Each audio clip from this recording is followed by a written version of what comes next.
1887, the first Baron Acton wrote, "Power tends to corrupt. Absolute power corrupts absolutely. Great men are almost always bad men." An observation borne out by world history. When the Book of Daniel was actually written down, about 1.5 centuries before Jesus, drawing on stories from the earlier captivity era, the latest foreign conqueror of Jerusalem, Antiochus Epiphanes by name, was a perfect example. Sweeping away the Jewish religion seemed a brilliant wheeze for controlling its people. Destroying their sacred temple, he set up a statue there, bearing a remarkable resemblance to himself. He also commanded his Jewish subjects to consume traditionally unclean foods. Outrageous. The folk tales of resolutely faithful Daniel in the court, the foreign court of Babylon, were ideal then for covertly encouraging resistance to this invading control freak's religious persecution. Way back when, in Babylon, the deported Daniel and his associates found their continuing faith in Israel's God was just as contrary to a monarch prescribing worshipping activities. And it was inflammatory. Treating the Judah come-latelys then too leniently would surely foster political unrest among the natives.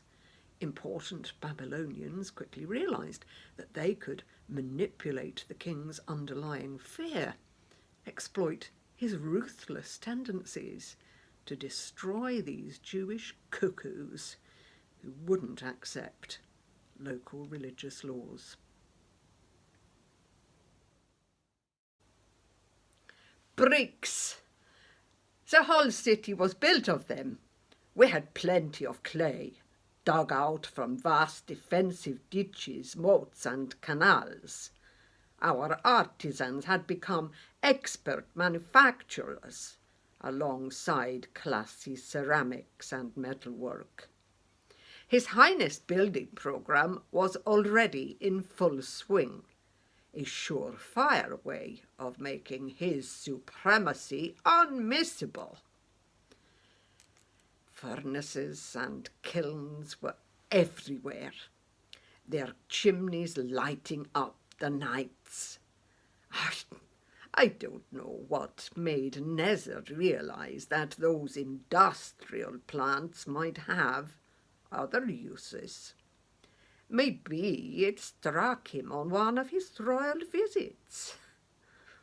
Feeling the terrifying heat from those massive beasts while inspecting gorgeous tiles he commissioned for the city gates. If those roaring fires secretly frightened him, there were often fatal accidents among the labourers. They'd surely get other knees knocking. Nasty way to go, too. Hardly pain-free. So, the bloodthirsty so-and-so constructed a furnace of his own right behind the palace. Incinerating your enemies, what could be more efficient? The whole complex, with its expert smiths and smelters living there on site too, had fashioned the king's new colossal statue of Marduk, before then assembling it on the Dura plain. 90 feet of gold-plated brilliance was a statement in itself. Never mind how like him it looked. But then he went one step farther, decreeing that it must be worshipped every time his band struck up to play. Native top brass were summoned for the edict's first reading, from the satraps and prefects down to the humbler provincial civil servants. Worship as commanded, or it's off to the furnace with you. Oh dear, I thought. Our Jewish interns are going to be in trouble here. We all knew how they crept off to the library roof, morning, noon, and night. Did they think we Chaldeans were stupid and didn't know they only paid lip service to Babylonian ways? After all, remember how their leader Danny Dreamcatcher promoted Israel's God to Nezer.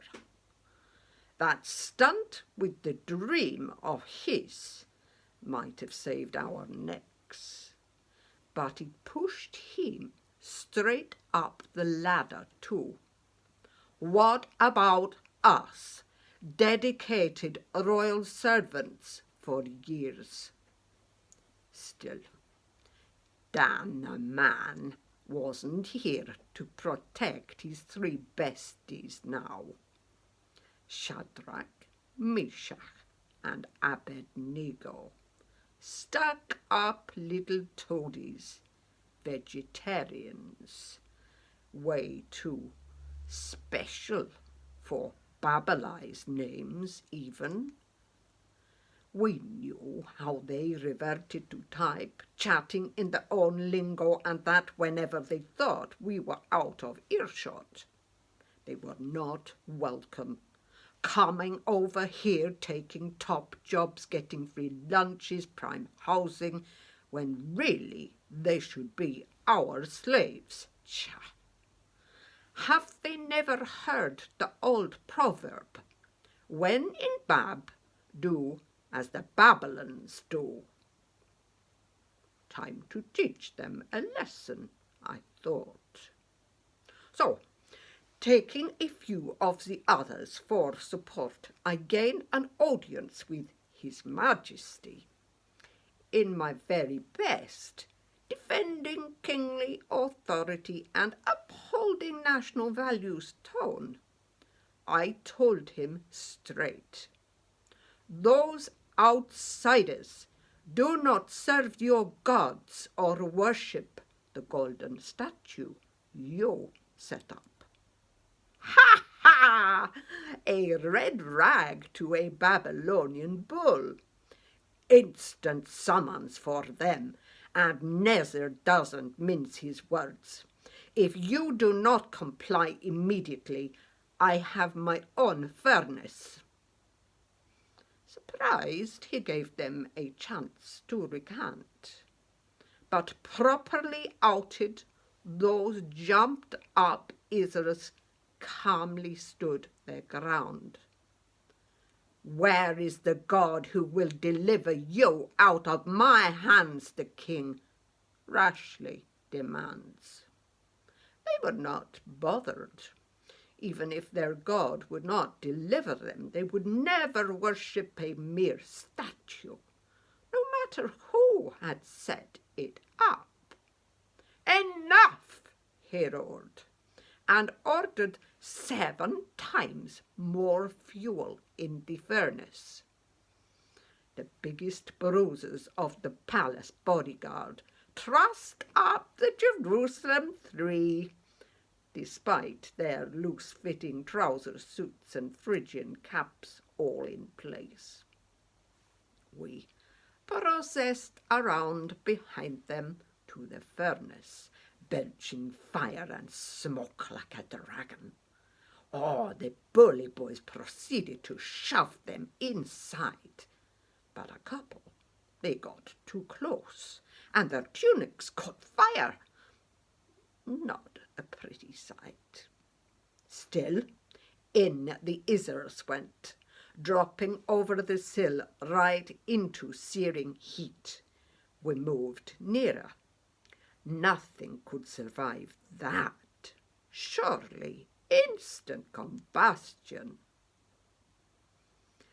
We'd all seen corpses burned on funeral pyres, of course, but as the smoke cleared, we heard the king gasp. We peered through our fingers into the blaze. Why could we see men, not prone, but walking about? And wait, who was the fourth one?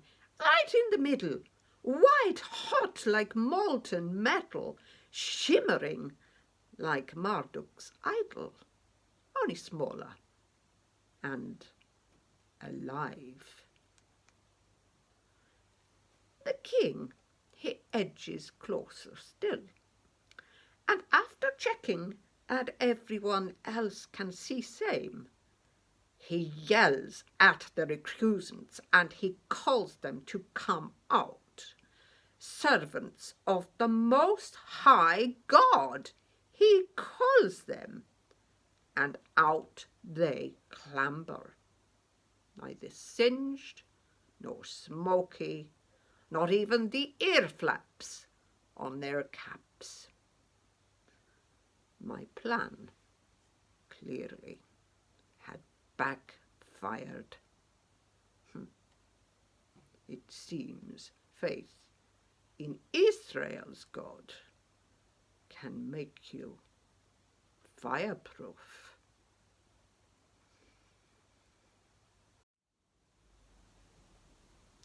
Over centuries to come, both Jewish and Christian believers would face many persecutions, and this story of the burning fiery furnace remained hugely popular, featuring, as it does, the miraculous rescue of heroes of the faith rewarded for their unshakable virtue.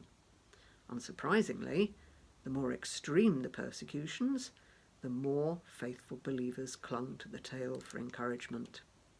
To Christians facing similar bodily threats, the mysterious fourth figure at the heart of the furnace gave them hope and courage.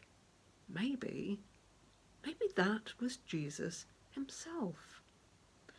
Like Shadrach, Meshach, and Abednego in the territory of a mercurial pagan despot, whether their lives were saved or not, they believed that their God would never abandon them. While we rarely face physical intimidation here and now, unlike Christians elsewhere, many seductive but equally worthless idols trumpet alternatives to our somewhat demanding faith, fame and influence, popularity, beauty, comfort and wealth, for starters. In an increasingly secular and alien-feeling world, are we going to fall down and worship these non-gods the minute the music plays?